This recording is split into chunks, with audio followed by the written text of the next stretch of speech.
Cervix uterus का part है या सर्विक्स अलग से कोई चीज है। फीमेल में oocyte कभी भी अकेला नहीं रहता, इस पे कवरिंग होती है। ये जो नेचुरल मेथड होते हैं, failure rate is very high. और बताओ साइड इफेक्ट, पहले क्या करते हैं, सेक्स डिटर्मिनेशन किया, फिर फीमेल फीटिसाइड, कन्या भ्रूण हत्या एक बहुत बड़ी समस्या। एमनियोसेंटेसिस से सेक्स डिटर्मिनेशन कर सकते हैं क्या?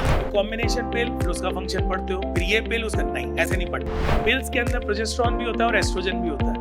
ये दोनों जब भी साथ होंगे, मतलब खुद को महिला को समझाया जाता है उन्हीं की भाषा में, से नहीं टेक्निकल बातें कर रहे हो। ये वास्ट डिफरेंस को कट कर दिया तो बताओ स्पर्म का फॉर्मेशन होगा क्या? नेक्स्ट हमें जो पढ़ना है, ओवरी पढ़ना है। तुम्हें तरीका तो पता ही है, इस पर हम बाद में आएंगे, पहले डायग्राम पढ़ेंगे ना। शुरू करें? ओके भाई, सभी लोग इधर देखें, सुने बच्चों। ये जो डायग्राम दे रखा है ना, पहली बात तो मैं कुछ चीज बताऊं जरूरी, जो आपको अटका सकती है ना। ये बताओ, साथ में मैं एनसीईआरटी समझाऊंगा, चलेगा? एनसीईआरटी समझ रहे अपन ना। एनसीईआरटी जब आप पढ़ोगे ना, वहां पे लिखा है फीमेल का जो रिप्रोडक्टिव सिस्टम होता है पूरा, है ना, वो पेल्विक रीजन में होता है। किस में होता है? मगर जैसे ही आप ओवरी पढ़ना स्टार्ट करोगे ना, उसमें लिखा हुआ है वो लोअर एब्डोमेन में होता है। कहाँ होता है? तो ऐसे में क्या करें, खुद भी एनसीईआरटी बन जाओ, है ना। अगर आपसे जनरल पूछा जाए रिप्रोडक्टिव सिस्टम, तो पेल्विक जवाब दो।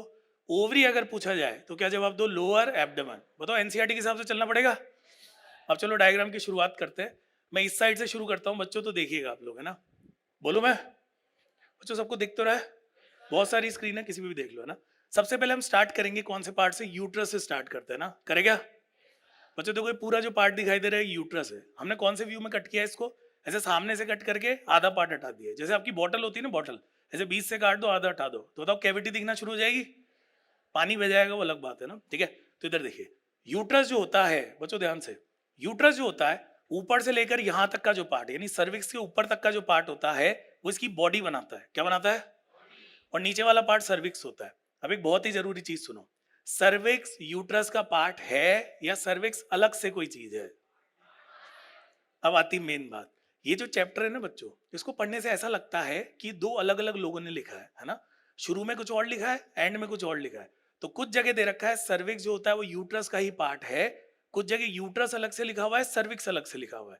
तो इन चीजों में टाइम वेस्ट ना करें। सर प्रायोरिटी किसको देंगे? हर चीज में प्रायोरिटी नहीं होते। एनसीईआरटी में दो चीज लिखी है ना, मैं ये कह रहा हूं, तुम लोग सुन रहे हो? तो अभी हम क्या करेंगे कि सर्विक्स को यूट्रस का पार्ट मानेंगे। बताओ मान लें? तो बच्चों सर्विक्स के ऊपर जो भी होता है वो इसका बॉडी होता है, नीचे वाला पार्ट सर्विक्स होता है, ये पूरा यूट्रस बन जाता है।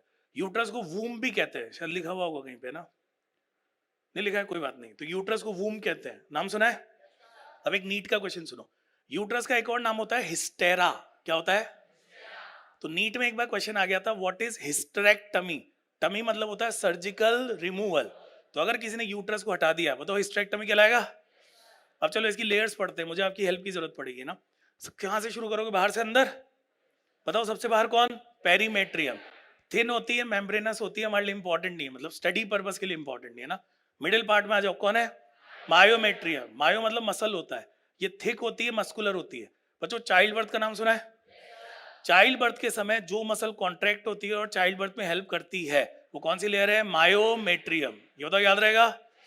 नेक्स्ट पे आ जाओ बच्चों, सबसे अंदर होती है एंडोमेट्रियम। ये बताओ, एंडो का मतलब अंदर होता है, तो सबसे अंदर एंडोमेट्रियम होगी। इसको ध्यान से सुनना है ना।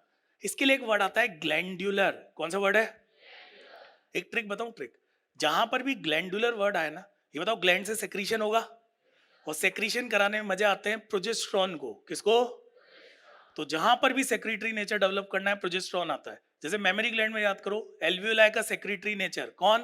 प्रोजेस्टेरॉन। यहां पर भी इसमें सेक्रेटरी नेचर प्रोजेस्टेरॉन। एक और बात, मेंस्ट्रुअल साइकिल में हर महीने जो साइक्लिकल चेंजेस आते हैं, सुनाई दे रहा है, वो भी किसमें आते हैं बच्चों? एंडोमेट्रियम। तो एक बार मुझे रिवाइज करो, पेरीमेट्रियम बताओ सबसे बाहर है क्या? ये तो थिन होती है क्या? मेम्ब्रेनस होती है। मायोमेट्रियम बताओ मिडिल में होती है, मस्कुलर होती है, और इसमें कॉन्ट्रेक्शंस होते हैं, फिर चाइल्ड बर्थ होता है, पता है। और सबसे अंदर कौन? एंडोमेट्रियम। ये बताओ ग्लैंडुलर होती है, सेक्रेटरी नेचर होता है इसका, है ना। बड़े आगे नेक्स्ट पे आ जाओ भाई, है ना। और साइक्लिकल चेंजेस ऊपर देखो बच्चों, थोड़ा सिंसियरली पढ़ना। ऊपर वाला नाम पढ़ो एक बार, यूट्राइन फंडस। बच्चों दिख रहा है सभी को? अब पता है क्या होता है, हम सभी रट के बैठे हैं कि फंडस से भी ऊपर वाला पार्ट है ना। ये बताओ सबने यही याद कर रखा है? एक्चुअल में पूरी बॉडी ही फंडस है, जो पूरी बॉडी है ना वो फंडस है। फिर आप बोलोगे सर एनसीईआरटी कॉन्ट्राडिक्ट हो रही है, मैं समझाऊंगा ना, घबरा क्यों रहे ना। अगर ये ऊपर वाला पार्ट फंडस होता, तो बताओ इम्प्लांटेशन भी वही होना चाहिए था। अब एनसीईआरटी का डायग्राम याद करो, इम्प्लांटेशन इधर साइड में हो रहा है, अरे बोलो भाई। तो रूल के हिसाब से तो ये पूरा बॉडी वाला पूरा पार्ट ही फंडस है, मगर क्योंकि एनसीईआरटी उसको लिखता है तो अपन प्रायोरिटी देते हैं उस पार्ट को, है ना। तो बताओ फंडस वाला पार्ट डन। तो इधर लेफ्ट वाला चेक कर लो, uterine cavity, uterine fundus, endometrium, myometrium, perimetrium. बच्चों राइट में शिफ्ट हो जाए, देखते जाओ भाई। नेक्स्ट आता है फेलोपियन ट्यूब, बताओ उसको ओविडक्ट भी कहते हैं। डायमेंशन रटना पड़ेगा 10 से 12 सेंटीमीटर। पहले तो मुझे टेस्टिस के डायमेंशन रटवाओ, विड्थ कितनी थी, 2 3 4 5, याद है क्या। तो फेलोपियन ट्यूब के जो डायमेंशंस होते हैं वो 10 से 12 सेंटीमीटर होते हैं। कितने पार्ट होते हैं, 3 पार्ट। कितने पार्ट, ठीक है। देखो जनरली क्वेश्चन पता है कैसा आता है, इसका ऐसा पार्ट बताओ जो ओवरी के क्लोज होता है, ऐसा पार्ट बताओ ये यूट्रस के क्लोज होता है। तो आपको आता सब है, मैं झूठ नहीं बोल रहा हूँ, मुझे पता है आपको आता सब है। क्वेश्चन की लैंग्वेज ध्यान से पढ़ा करो। बताओ सुनाई दे रहा है। तो देखो भाई ओवरी के रेस्पेक्ट में पढ़े, पहला ही जो पूरा पार्ट होता है बच्चों इसको इन्फंडिबुलम कहते हैं। क्या कहते हैं, इसमें एक तो फिमरी होते हैं, बताओ फिमरी दिख रहे हैं। जब ओव्यूलेशन होता है ना वहां से सेकेंडरी oocyte आता है, उसको कलेक्ट करते हैं। सुनाई दे रहा है। एक चीज में थोड़ा सा एक्स्ट्रा जा रहा हूँ, नाराज मत होना। यहाँ पे एक ऑस्टिया होता है, क्या होता है, एक छोटी सी कैविटी होती है जिससे सेकेंडरी oocyte अंदर जाता है ना। अरे डन। उसके बाद आ जाओ एम्पुला। ये होता है बायो में, एम्पुला का मतलब क्या होता है, स्वलन पोर्शन। ये बताओ यहीं पर फर्टिलाइजेशन होता है, एम्पुला या एम्पुलर इस्थमिक जंक्शन। और नेक्स्ट पार्ट पढ़ो इस्थमस। ये बताओ इस्थमस जोड़ने का काम आता है, तो रिवाइज कराओ। फेलोपियन ट्यूब का दूसरा नाम क्या, ओविडक्ट। ये बताओ कितने पार्ट, ओवरी के पास वाला पार्ट कौन, उसके बाद कौन, एम्पुला, उसके बाद कौन, इस्थमस।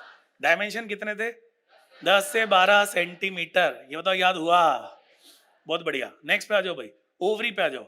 ओवरी की बच्चों की लेंथ है, ये ऐसे ऐसे क्या है, 2 से 4 सेंटीमीटर, है ना। तो 3 डायमेंशन आपको मिल चुके हैं।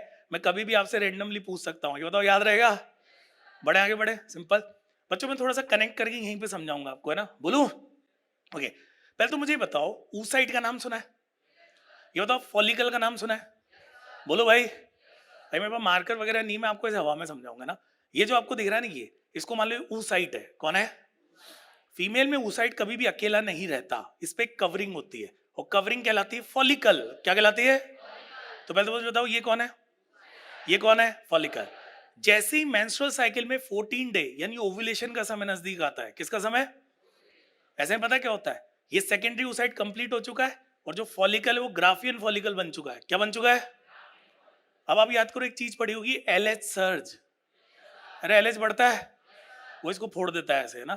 तो उससे सेकेंडरी oocyte बाहर आ जाता है। कौन बाहर आ गया, बच्चों बताओ, इसी को ओव्यूलेशन कहते हैं।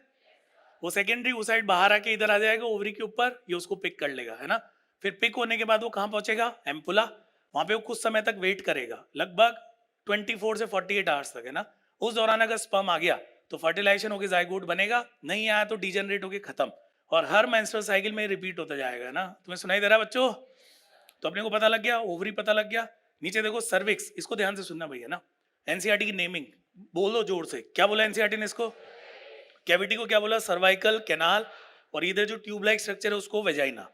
बच्चों एक बात बताओ, इम्प्लांटेशन, फर्टिलाइजेशन नहीं कह रहा हूं मैं, क्या कह रहा हूं, इम्प्लांटेशन। ये बताओ इम्प्लांटेशन यूट्रस में होगा, फंडस में होगा।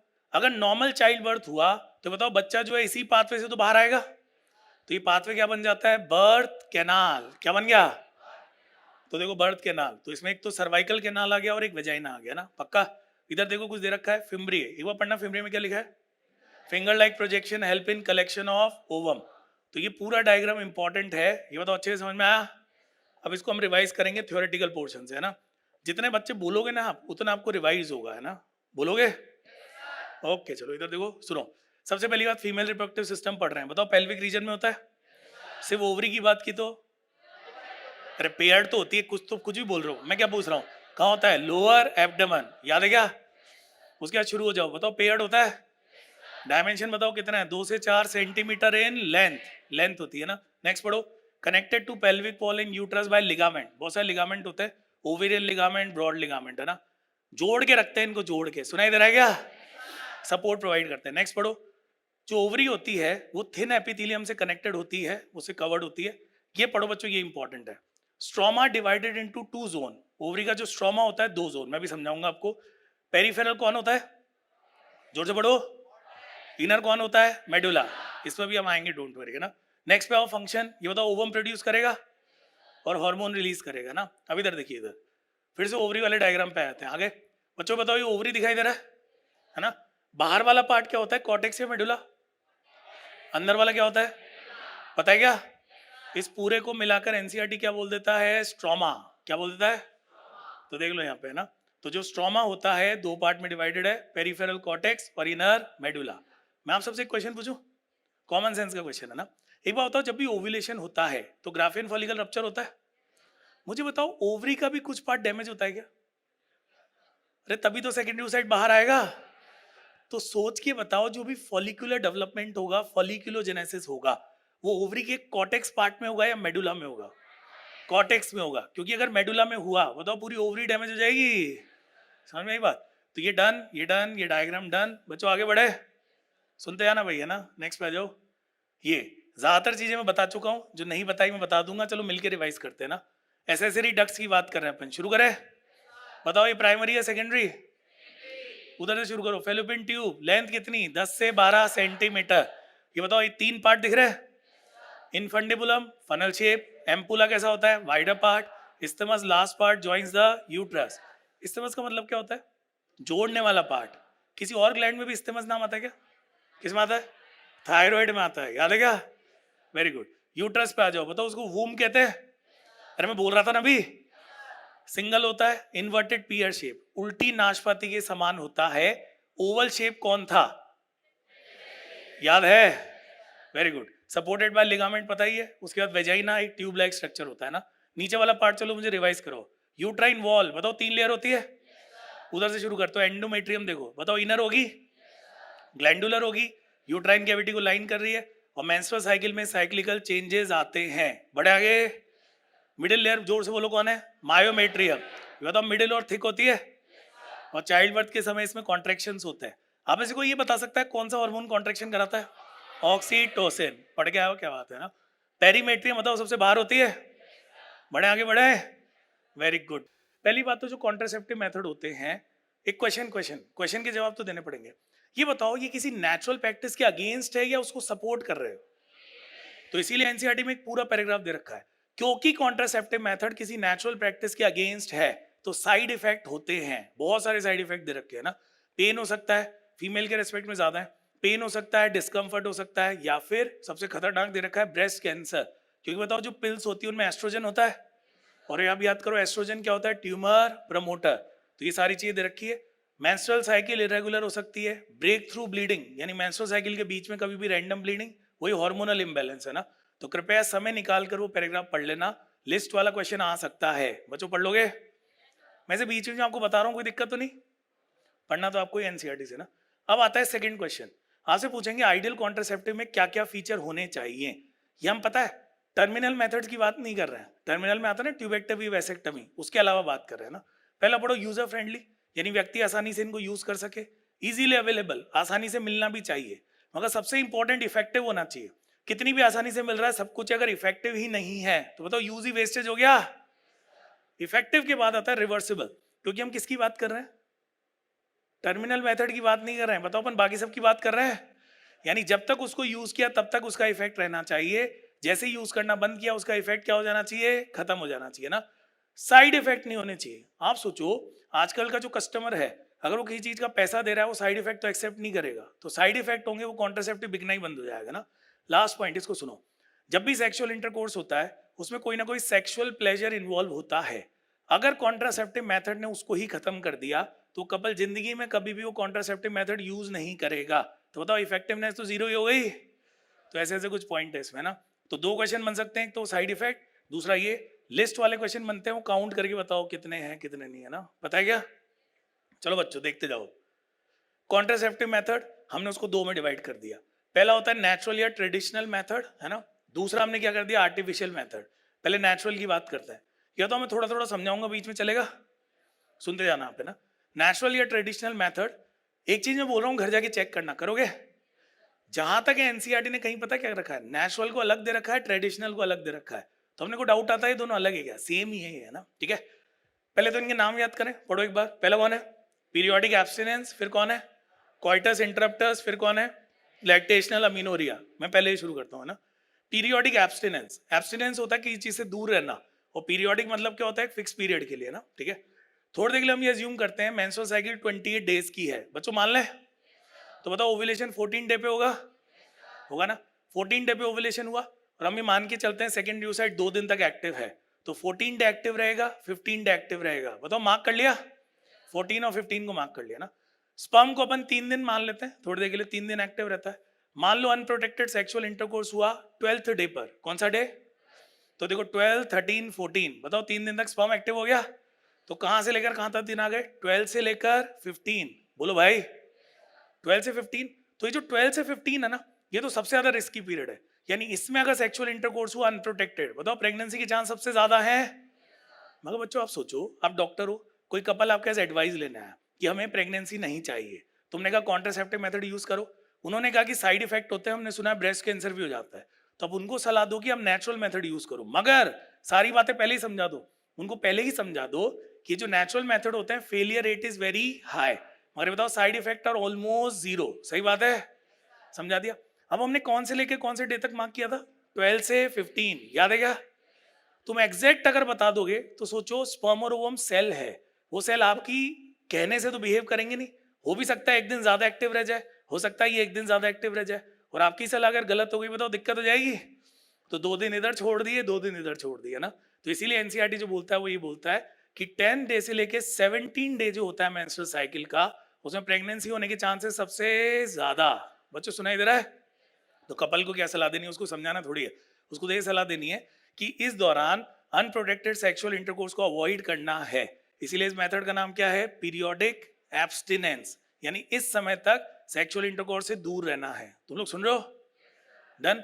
सेकंड आ गया क्वाइटस इंटरप्टस, क्वाइटस मतलब होता है सेक्सुअल इंटरकोर्स, इंटरप्टस होता है बीच में उसको इंटरप्ट करना है ना, सिंपल सा कॉन्सेप्ट है, इजैक्यूलेशन जो है वो वेजाइना के अंदर ना होकर वेजाइना से बाहर होना जरूरी है, बताओ उसी में तो स्पर्म होता है, ये पता है फेल क्यों जाता है, पहले मैं ये भी बताऊं तुम्हें फेल क्यों जाते हैं, बताऊं एक बार, एक साथ बता दूंगा ना, ठीक है, ये वाला फेल क्यों जाता है बाद में पढ़ेंगे, अभी तो नाम समझो, तीसरे पे आ जाओ, लैक्टेशनल अमीनोरिया, क्या तो लैक्टेशन समझते हो, मिल्क का सिंथेसिस जो होता है ना, कौन सा हार्मोन होगा जल्दी से बताओ, कौन सा होगा, प्रोलैक्टिन, प्रोलैक्टिन आपको पता है कि जब तक है ना कोई लेडी बच्चे को ब्रेस्ट फीडिंग करा रही है प्रोलैक्टिन हाई रहेगा ना, बच्चों याद करो प्रोलैक्टिन जब तक हाई रहता है वो एफएसएच एलएच को इनिबिट करके रखता है, जीएनआरएच एफएसएच एलएच, तो बताओ अगर एफएसएच एलएच इनिबिटेड है तो ओव्यूलेशन होगा, बोलो, और अगर ओव्यूलेशन नहीं होगा तो प्रेगनेंसी भी नहीं हो सकती है ना।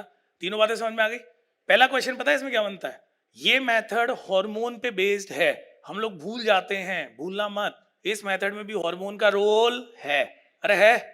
अब मैं तीनों का फेलियर समझाता हूँ। पीरियोडिक एब्स्टिनेंस इसलिए फेल होता है, पिछली जो मेंस्ट्रुअल साइकिल खत्म हो गई ना, आप उसका ओव्यूलेशन डेट तो बता सकते हो, कैसे, जिस दिन से नई मेंस्ट्रुअल साइकिल स्टार्ट हुई, बताओ ब्लीडिंग से पता लग जाएगा, उसे एक दिन पहले ही तो खत्म हुई होगी ना पिछले वाली, उसे -14 कर दो।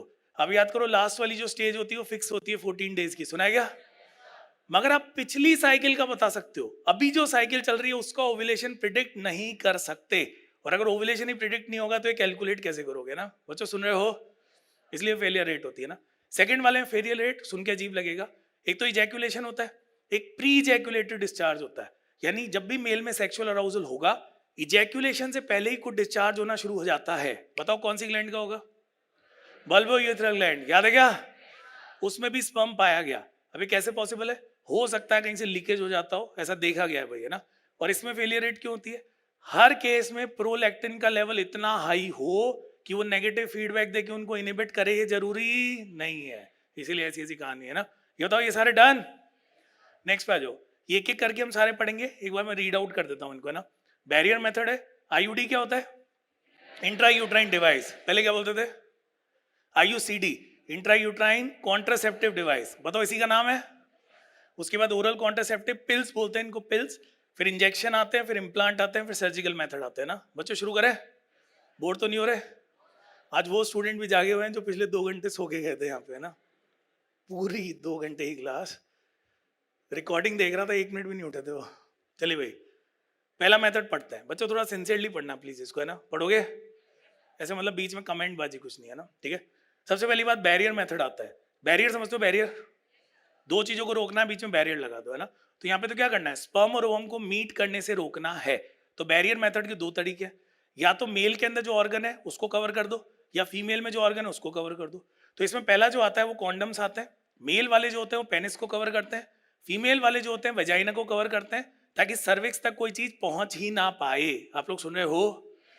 ये डायग्राम जो दे रखे हैं ना, ये वाला फीमेल वाला जो डायग्राम है नीट में आ चुका है एक बार, है ना? तो एनसीईआरटी के डायग्राम अच्छे से याद किया करो आप लोग। अब कहानी तो सुन लो। इनके बारे में क्या क्या है। डिस्पोजेबल मतलब एक बार यूज किया दोबारा यूज नहीं करते इसको, है ना? Second point is important, gives privacy. देखो भाई, जितने भी कॉन्ट्रासेप्टिव मेथड है ना, अगर व्यक्ति खुद यूज कर सकता है तो उसकी यूजेबिलिटी ज्यादा है, क्योंकि इसको किसी के पास जाना नहीं पड़ेगा ना। आईयूडी नाम सुना है? उसके लिए नर्स या डॉक्टर के पास जाना पड़ता है, तो ये इसका प्लस पॉइंट है। सबसे इंपॉर्टेंट पॉइंट है तीसरा वाला, है ना? आप लोगों ने एड्स का नाम सुना है? एड्स एक सेक्सुअली ट्रांसमिटेड डिजीज है। जैसे ही दुनिया में एड्स फैला, लोगों को पता लगा कि एड्स एक ऐसी बीमारी है जिससे डेथ भी हो सकती है और सेक्सुअल इंटरकोर्स से स्प्रेड भी होती है। तब से ही इन मेथड का, है ना, यूज बहुत बढ़ गया। क्यों?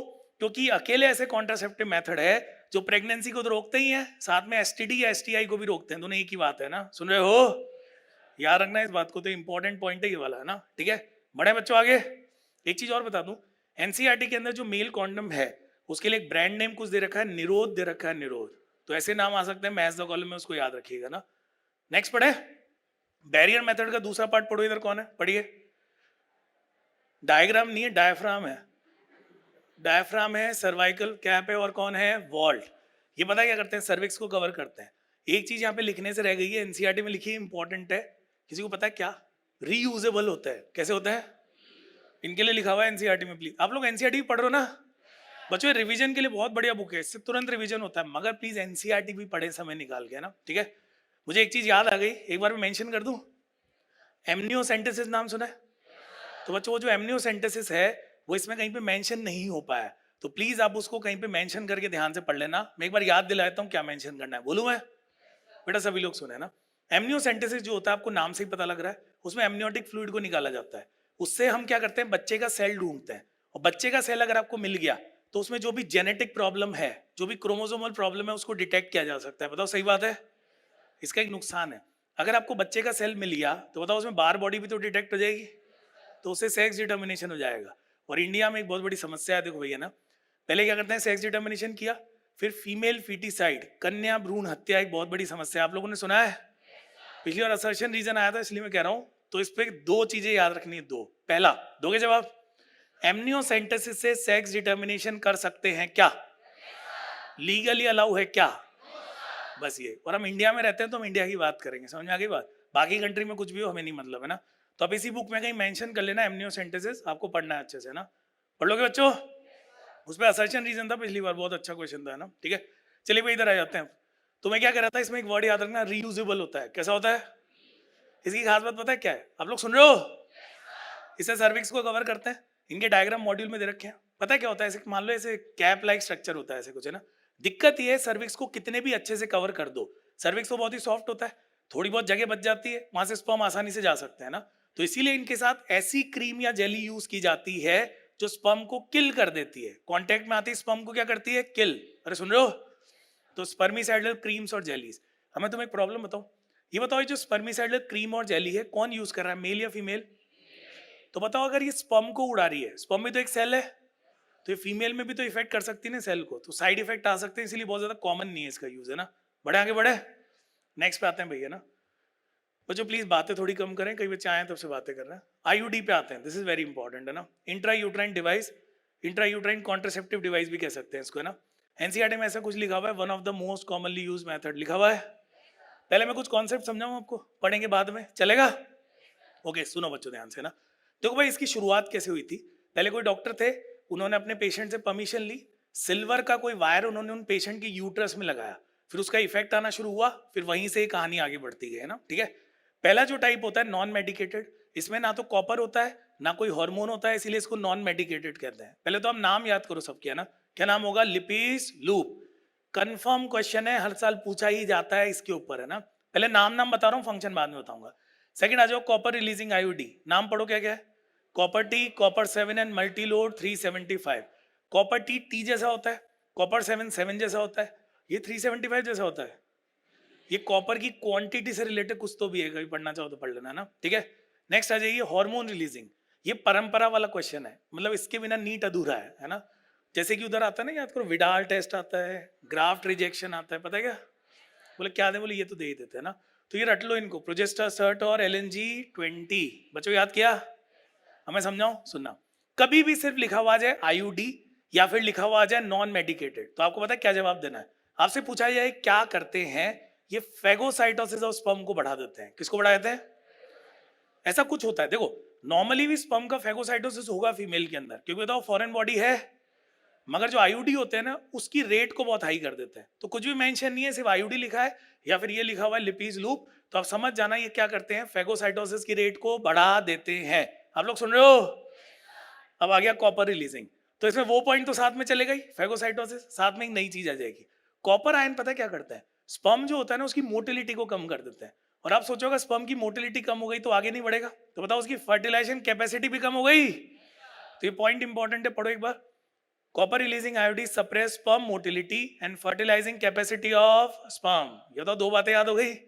सर मैंने सोचा इम्प्लांटेशन -5 हो जाएगा इतनी देर में, तो है ना, तो जो दे रखा है वही टिक करना है। बड़े आगे इसको ट्रिक से याद करेंगे ना बच्चों। देखो जो अपन ट्रिक बनाते हैं ना, तो अपन कुछ पॉइंट को उस समय नेग्लेक्ट भी कर देते हैं, बस अपना एम होता है क्वेश्चन सही हो, है ना। देखो जब भी क्वेश्चन के अंदर प्रोजेस्टासर्ट आ जाए, LNG मतलब लिवोनॉर्जेस्ट्रल आ जाए, प्रोजेस्टोजन आ जाए, प्रोजेस्टिन आ जाए, अपने को प्रोजेस्ट्रॉन मान के सॉल्व करना है। क्या मानना है? और प्रोजेस्ट्रॉन की आदत आपको पता ही है। प्रोजेस्ट्रॉन क्या करता है? सेक्रीशन को बढ़ाता है। तो जब भी आप प्रोजेस्ट्रॉन ज्यादा मात्रा में दोगे, वो सर्विक्स के अंदर और यूट्रस के अंदर म्यूकस की बाढ़ ला देगा, म्यूकस ही म्यूकस भर देगा वहां पे, ना। तो इससे दो काम होंगे, सर्विक्स में अगर म्यूकस ज्यादा हो गया और गाढ़ा हो गया तो बताओ स्पर्म की एंट्री रुक जाएगी, और अगर स्पर्म बच के निकल भी गया, फर्टिलाइज कर भी लिया, बताओ इम्प्लांटेशन के लिए कहाँ आना पड़ेगा? अरे इम्प्लांटेशन फंडस याद है, यूट्रस। तब तक वहां पे वो इतना म्यूकस भर देगा कि जो ब्लास्टोसिस्ट है उसको जगह ही नहीं मिलेगी कहाँ पे मुझे इम्प्लांटेशन करना है। तो दो बातें याद कर लेना, सर्विक्स के अंदर म्यूकस को चेंज करके थिक कर दिया, और यूट्रस में पूरा ऐसे म्यूकस म्यूकस भर दिया। अब देखो इसे कितना जल्दी समझ में आएगा ना। बड़े बच्चों, makes uterus unsuitable for implantation, क्योंकि वहां पे म्यूकस की लाइनिंग कर दी बहुत ज्यादा कि वो जो ब्लास्टोसिस्ट है वो इम्प्लांट ही नहीं हो पा रहा। सही। और सेकंड देखो इधर, सर्विक्स को हॉस्टाइल बना दिया स्पर्म के लिए। हॉस्टाइल मतलब अनफेवरेबल, तो म्यूकस ऐसा हो गया कि वो आगे ही नहीं बढ़ पा रहे स्पर्म, तो है ना। अगर आपने यहाँ पर समझ लिया ना तो पिल्स को पढ़ना बहुत ही आसान हो जाएगा। पिल्स इसी कॉन्सेप्ट पे बेस्ड होती है ना। तो एक मुझे जल्दी से रिवाइज करा दो। ये कौन आ गया? ओके, तो एक बार मुझे जल्दी से रिवाइज कराओ। ये तो आईयूडी को 3 में डिवाइड किया था, नॉन मेडिकेटेड कौन था? इसमें अगर पूछा जाए तो कैसे काम करता है? इंक्रीज फेगोसाइटोसिस, याद है। सेकंड पे आ जाओ, कॉपर रिलीजिंग आईयूडी, ये कैसे काम करता है? स्पर्म की फर्टिलाइजेशन कैपेसिटी को कम कर देता है, मोटिलिटी को भी कम। एग्जांपल बोलो। Copper T, copper 7 and Multiload 375। इसके एग्जांपल रट लेना भाई, प्रोजेस्टासर्ट एंड LNG-20। ये बताओ म्यूकस म्यूकस भर देता है। अब कई बच्चे पता है क्या करते हैं, घर जाके ढूंढते हैं कि सर को कल गलत कैसे प्रूव करें ना।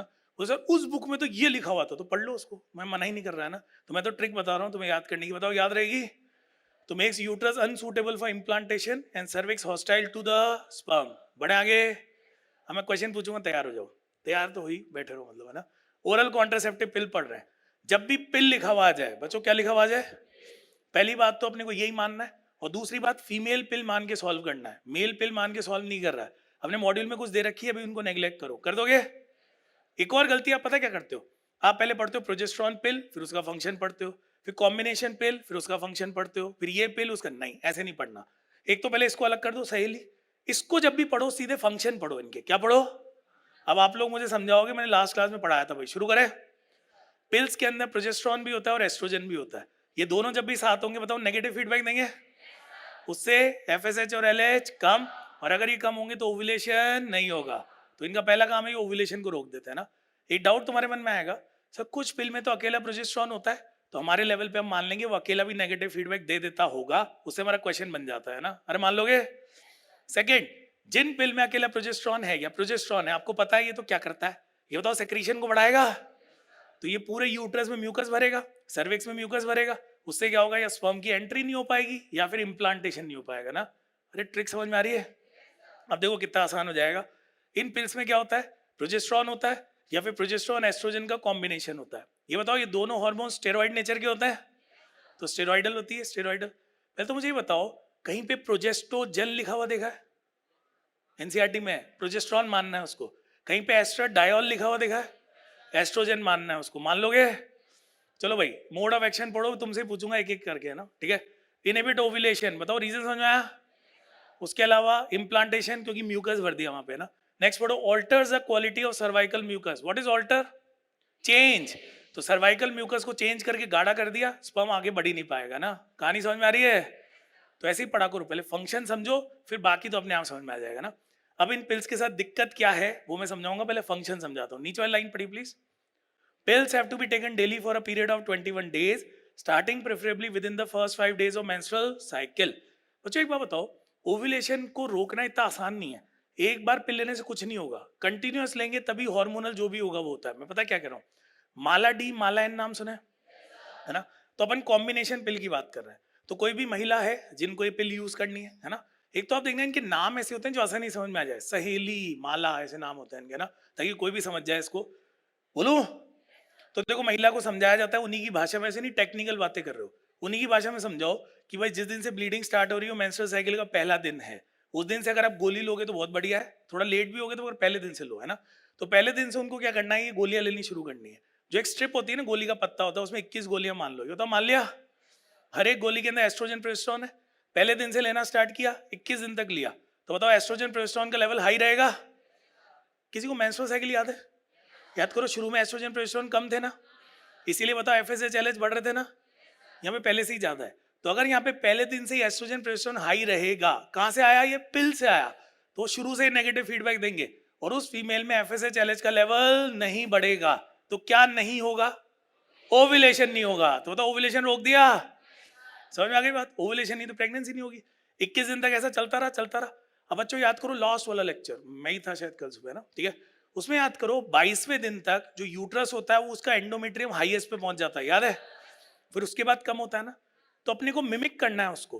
तो 21 दिन के बाद ये गोली देना बंद करना पड़ेगा, क्योंकि अगर ये गोलियां चलती रही तो बताओ एंडोमेट्रियम में थिकनिंग होती रहेगी, अरे उसको शेड ऑफ भी तो कराना है। तो 21 दिन के बाद बोलो गोली लेना बंद। जैसे ही गोली बंद, एस्ट्रोजन प्रोजेस्टेरोन का लेवल डाउन आएगा, वही तो कर रहे हैं जो बॉडी में होता है ना, और धीरे धीरे एंडोमेट्रियम की शेडिंग होके फिर अगली साइकिल शुरू हो जाएगी ना। तो ये पिल्स लेने का फंडा होता है। एक चीज ऐसे बता रहा हूँ नॉलेज के लिए, आजकल क्या करते हैं, जो 21 पिल है ना, उसके साथ 7 पिल और चिपका देते हैं, मतलब लगा देते हैं, आयरन कंटेनिंग पिल। उससे रेगुलरिटी बनी रहती है कि लगातार पिल लेते रहो, कलर अलग होता है उसका, है ना। अब सच्चाई सुनो क्या हुआ। पिल चल रही थी पहले, बहुत कॉमन थी, है ना। लोगों को पता लगा जो एस्ट्रोजन होता है वो तो ट्यूमर प्रमोटर होता है, तो बताओ उसे ब्रेस्ट कैंसर होने लगा। अब आप सोचो, आप कोई दवाई ले रहे हो किसी बीमारी की, उसका साइड इफेक्ट आ रहा, समझ में आता है कि अपन खुद को ठीक कर रहे थे इसलिए आ गया। कॉन्ट्रासेप्टिव के लिए ब्रेस्ट कैंसर हो जाए, ये तो एक्सेप्टेबल नहीं है ना। तो एस्ट्रोजन वाली पिल्स तो ऑलमोस्ट बिकना बंद हो गई या कम हो गई, हो गई। तो फिर कंपनीज ने क्या किया, सिर्फ प्रोजेस्ट्रॉन वाली पिल लाए। उस पिल में क्या होता है, बोला ना भी, प्रोजेस्ट्रॉन।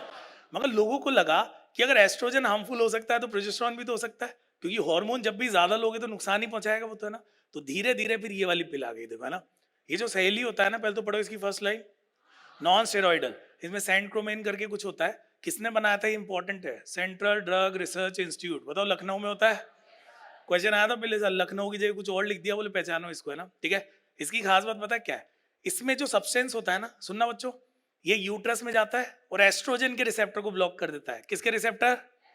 एस्ट्रोजन, बताओ प्रोलिफरेशन करवाता है।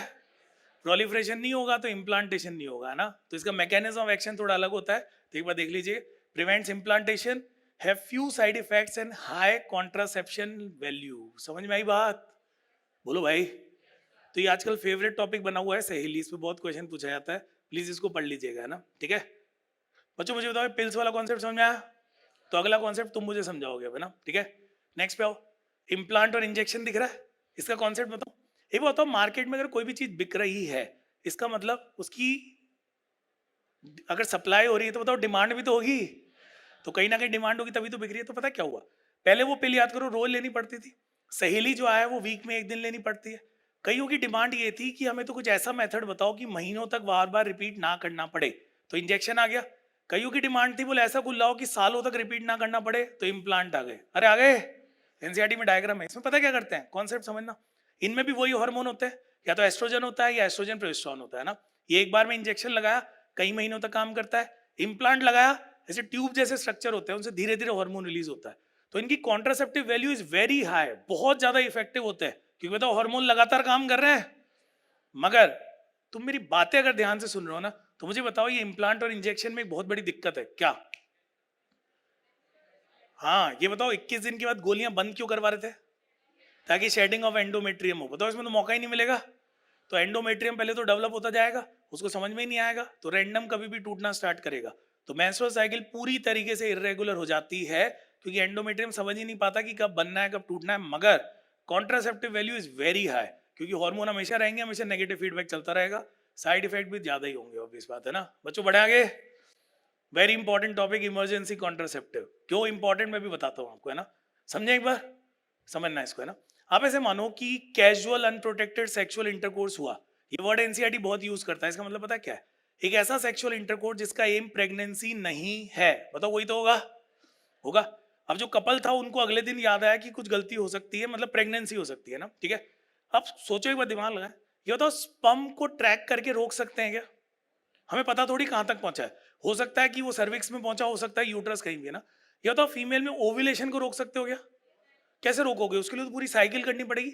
मगर एक चीज को कंट्रोल कर सकते हो, इम्प्लांटेशन। क्योंकि आप याद करो, जब फर्टिलाइजेशन होगा उसके कुछ दिनों बाद इम्प्लांटेशन होता है। और ये बताओ इम्प्लांटेशन कहाँ होता है? यूट्रस। अरे पता है। तो किसको टारगेट करना है? इम्प्लांटेशन को करना है। कैसे करे? वही तरीका, प्रोजेस्टेरॉन दो हाई डोज में। ये वहां पे म्यूकस की बाढ़ लाएगा, इतना इतना म्यूकस वहां पे एक्यूमुलेट हो जाएगा कि इम्प्लांटेशन के लिए उसको जगह ही नहीं मिलेगी, है ना। तुम्हें कॉन्सेप्ट समझ में आया? मगर बच्चों हार्मोन को भी इफेक्ट दिखाने के लिए टाइम चाहिए। तो अनप्रोटेक्टेड सेक्सुअल इंटरकोर्स के बाद जितना जल्दी दोगे उतना बढ़िया है। इतने में तो दे ही देना चाहिए 72 आवर्स, और लेट कर दिया तो फिर इफेक्टिवनेस नहीं हो पाएगी ना। आपके एलन में क्वेश्चन चलता रहता है यहाँ पे, मतलब हमारा ही एलन है, आपका क्या बोलू। मान लो अनप्रोटेक्टेड सेक्सुअल इंटरकोर्स हुआ, उसके बहुत दिनों बाद, बहुत ही दिनों बाद आपने उस महिला को क्या दे दिया? ये इमरजेंसी कॉन्ट्रासेप्टिव पिल जिसमें प्रोजेस्टेरॉन था। तो बताओ ये प्रेगनेंसी को रोकेगी और सपोर्ट करेगी? क्योंकि प्रोजेस्टेरॉन तो और सपोर्ट कर देगा, पहले देनी पड़ेगी, इसलिए विद इन 72 आवर्स, है ना। अभी एक चीज यहाँ पे नहीं दे रखी, मैं आपसे पूछूं, सही जवाब देना भाई, है ना। ये बताओ जो इमरजेंसी कॉन्ट्रासेप्टिव है, अगर इसमें इमरजेंसी कॉन्ट्रासेप्टिव मेथड लिखा हुआ आ गया, तो बताओ उसमें आईयूडी भी आ सकता है? एनसीईआरटी में गिवन है, मतलब अगले दिन आईयूडी लगवा लिया, उसमें भी हार्मोन वाला है तो बहुत बढ़िया, वो भी रोक सकता है। ये मैं नहीं कह रहा हूँ, ये एनसीईआरटी में लिखा है ना, ठीक है। बच्चों नेक्स्ट पे आ जाओ, सर्जिकल स्टरलाइजेशन मेथड, है ना। बताओ इनको टर्मिनल मेथड भी कहते हैं। ओके, इनकी अच्छी बात बहुत इफेक्टिव होते हैं, बुरी बात पता है, रिवर्सिबिलिटी या तो जीरो होती है या पुअर रिवर्सिबिलिटी होती है ना। क्योंकि जनरली ये लोग तभी करवाएंगे जब फैमिली साइज कंप्लीट हो चुका है ना, ठीक है। डायग्राम देखो, फिर मैं कुछ पूछूंगा आपसे। ये बताओ इधर वाला कौन है? वैसेक्टमी। इधर कौन है? ट्यूबेक्टमी। ये तो इसमें वास्ट डिफरेंस को कट करते हैं, इसमें किसको करते हैं? Fallopian tube. पहले थोड़ा समझते हैं इसको बच्चों, समझे? इधर देखो, समझो ध्यान से ना। इसमें करते क्या है? वास्ट डिफरेंस को कट किया। एनसीईआरटी की थ्योरी में लिखा हुआ है कि स्क्रोटम, पता है स्क्रोटम, उसी लेवल पे कट करके वहीं पे टाई कर दिया जाता है। मगर आप डायग्राम देखो, कट कहाँ पे दिखा रखा है ना, अरे बहुत ही ऊपर दिखा रखा है। तो ये बात याद रखना कि दोनों कॉन्ट्राडिक्ट कर रहे हैं एक दूसरे को, है ना। अब इसमें क्वेश्चन क्या बन सकते हैं वो सुनो। एक कोई है, मेल है, उसने ये प्रोसीजर किया। ये बताओ अगले दिन से ही स्पर्म काउंट निल हो जाएगा क्या इजैकुलेशन में? नहीं होगा ना। तो ये सलाह देनी पड़ेगी भाई, कई दिनों तक ये रहेगा, आपको पहले टेस्ट करवाना पड़ेगा, जब उसमें निल आ जाए तभी आप है ना अनप्रोटेक्टेड सेक्सुअल इंटरकोर्स कर सकते हो। याद रखना इस बात को, है ना। दूसरा, ऐसे क्वेश्चन आते हैं नीट में कि ये वास्ट डिफरेंस को कट कर दिया, तो बताओ स्पर्म का फॉर्मेशन होगा क्या? अरे होगा ना। एपिडिडाइमस में स्पर्म होगा या नहीं होगा? मतलब कुछ भी पूछ सकते हैं, आपको स्ट्रक्चर याद होना चाहिए, ये बात याद होनी चाहिए ना। ये बताओ ये जो होता है ट्यूबेक्टमी, ये तो तुरंत ही इफेक्टिव हो जाएगा। अरे इसमें तो रास्ता ही बंद कर दिया ना। तो इसमें ऐसा कुछ क्वेश्चन बनते नहीं है जनरली, तो ये बातें याद रखना। वैसेक्टमी एंड ट्यूबेक्टमी, इनको टर्मिनल मेथड कहते हैं, स्टेरिलाइजेशन भी कहते हैं इसको, है ना।